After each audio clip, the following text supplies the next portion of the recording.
បាទលើកង់គាត់ខាងកង់បាក់ស៊ីបាន2គ្រាប់លើខាង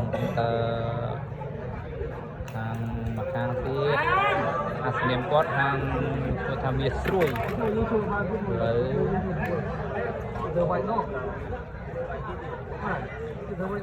អត់ចូលមកបានស៊ីហើយកង់គាត់វាចំវាយមិនដែរដោយសារថាដើមមីថាអត់បាយទេមានចូលបិទឬក៏ចូលឲ្យស៊ី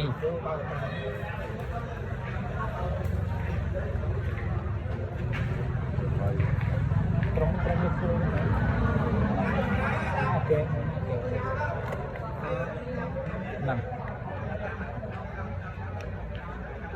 ដើមមីគាត់រៀបចំចូលហើយយើងមើលគាត់ចូលបានស៊ីខាងក្រុមនេះស្រួយអត់អូយស៊ីអូយស៊ីល្អខាងក្លឹប BOA ខាងកង់គាត់ស៊ីមួយគ្រាប់វិញហើយឥឡូវស្មាត់ខាងក្រុមនេះស្រួយគាត់រៀបចំវាយហើយ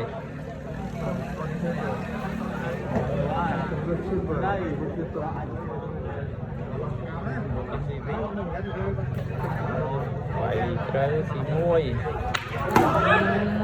ត្រង់មិនស្រួយក្រុមមិនស្រួយ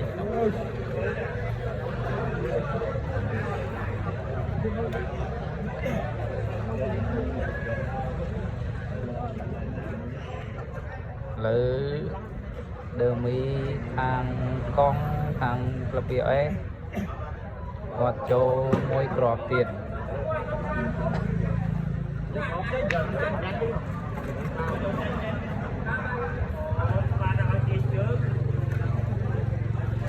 លើគាត់រៀបចំ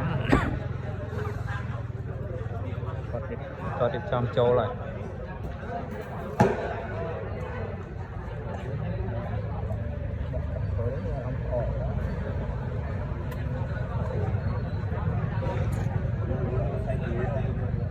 ចូលបានស៊ីទេអត់បានទេ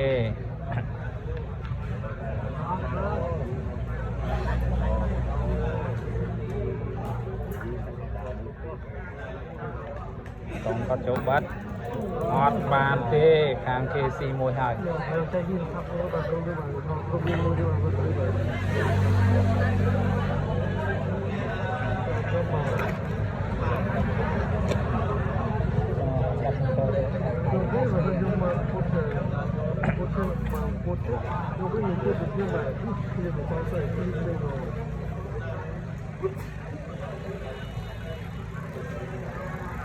លើដើមីកុងទ័រខាងនេះស្រួយក៏ចូលគ្រាប់ទៀតបាន2គ្រាប់ហើយដើមីក៏ចូលបានស៊ី2គ្រាប់លើគាត់រៀបចំចូលមួយគ្រាប់ទៀតខាងក្រុមខាងនេះស្រួយបើគាត់ចូលបានគ្រាប់ទៀតគាត់នឹងអាចស៊ីបាន3គ្រាប់4ស៊ីហើយស៊ី3បាត់ហើយ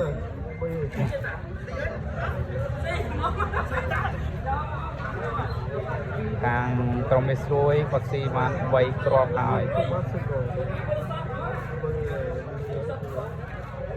លើគាត់សម្រាប់ចូលគ្រាប់ទៀតស្មាត់បើចូលបានគាត់នឹងសេចហើយបន្ទុកគាត់9ហើយនោះអូយអត់បានទេស៊ីបានតែ3គ្រាប់ទេស្មាត់ចូលអត់បាន